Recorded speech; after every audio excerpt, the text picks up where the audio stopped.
Hey guys, it's Granny here. Um, Still in my pajamas today, believe it or not.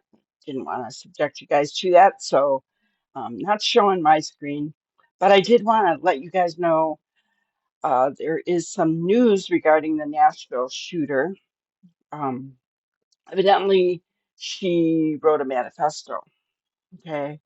And there are those factions who want that to be released. There are others who do not want it released. So we have a right to know, and then there is um, no, because that creates more copycats, right? We have the Parkland Shooters Manifesto. So I don't know. What do you guys think? Do you think it should be released to the public, or do you think that no, it should not be? No. Do you think it does more harm than good? What do you think? Let's we're gonna watch a little excerpt from Law and Crime Daily to tell us a little bit more about it.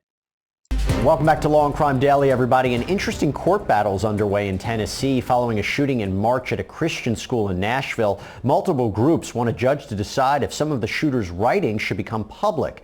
Audrey Hale opened fire inside the Covenant School, killing 3 children and 3 adults.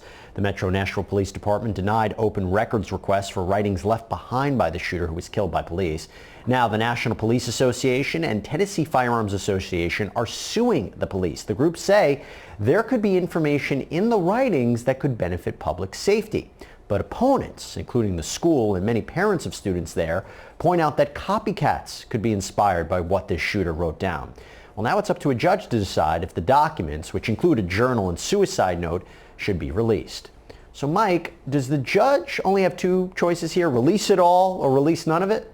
No, the judge can actually go down the middle, I believe, in this instance, is where he could do it, where he retracts certain parts that he think could be prejudicial or harmful, so give a retracted release until a further decision. It's a very difficult decision because the safety of people are at risk, but once it becomes a criminal investigation at some point in time, that becomes public records in preparation for a defense. You know what's interesting, and Brian, as I mentioned, many of the parents, the Covenant School, growing movement, they don't want the notes released. And I think in a day and age where we keep seeing school shootings and mass shootings, there's a legitimate argument that you don't want to invite copycats because sometimes these shooters are looking at past shootings for inspiration. So could they win their case here and not get it released? I mean, Jesse, I think it's more than a strong argument. I think we have the actual writings of the Parkland school shooter.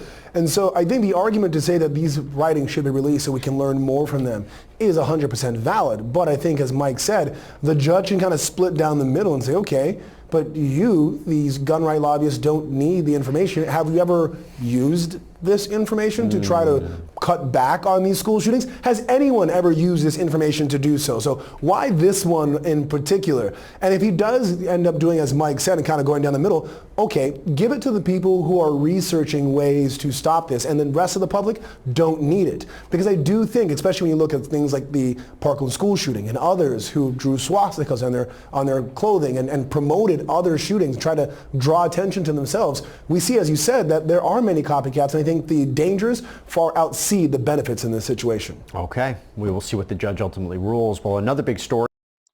Okay, so lot to think about, right? What do you think? What do you guys think? Do you think that it should be released, or do you agree that this might just entice more copycat?